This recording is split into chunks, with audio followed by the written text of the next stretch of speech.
Governments, correct me if I'm wrong, but I think this is in the book, that governments have recognized free universal education as a fundamental human right.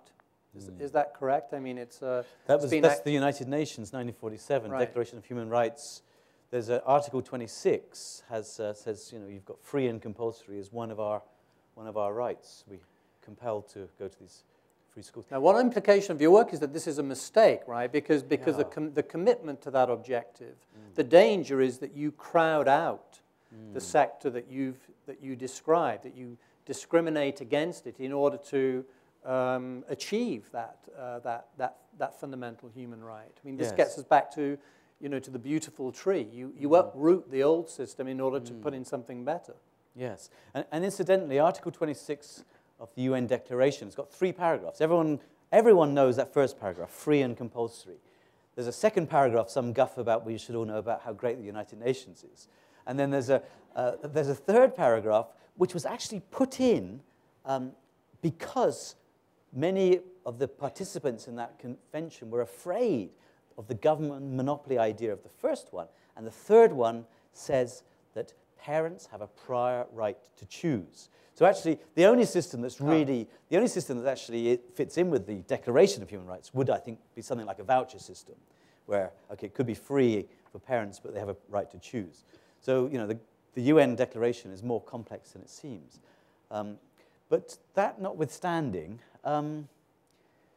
it's a real problem. It's for me. I was on this.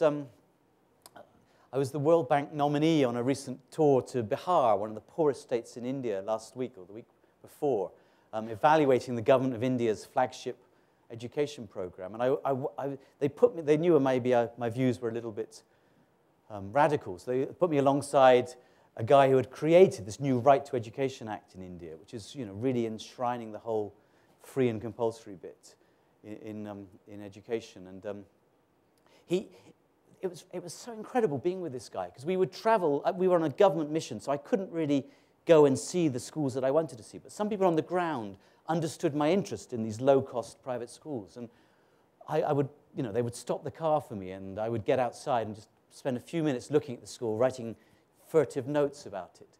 And then I'd get back in the car, and this government representative, a senior government representative, he had these total blinkers. It was like he would not acknowledge that I'd been out in this and got back in, because to him, these schools did not exist. And it's amazing, this experience. But anyway, after a few days of this, eventually I sort of plucked up courage. I knew I was the junior member of the team, so I said, that school was quite interesting, just now. And he said to me, I don't care about these schools. The Right to Education will close every single one of them. In 3 years' time, there'll be history, and I'm really happy about that. And that's the mindset. Shocking. It's shocking, and but the good news for this is he's a senior government representative, and one hates to say this about this, comes across as arrogant, I know, but I'll say it anyway, and then you'll excuse me. In a way, he doesn't know the poor areas of his country as well as I know them. Well, this is my hope, at least, because he says he will change the law, and therefore reality will be changed. I think the law will be changed, and reality will carry on pretty much as before, because also what I talk about in the book is, I've told you already about recognized schools in the slums and unrecognized. But if you visit these recognized schools, you will see, you can see the list of 100 criteria they're supposed to satisfy, and you'll see quite quickly they don't satisfy those criteria.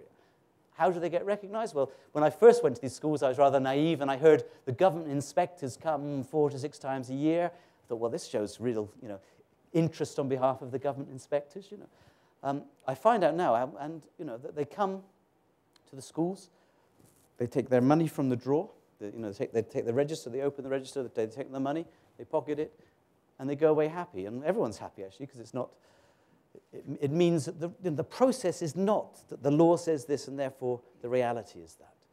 So going back to the guy, and the blinkered guy, I think maybe he's wrong. I think maybe in 3 years' time these schools will still be there, despite his best efforts. But maybe they'll all be recognized now.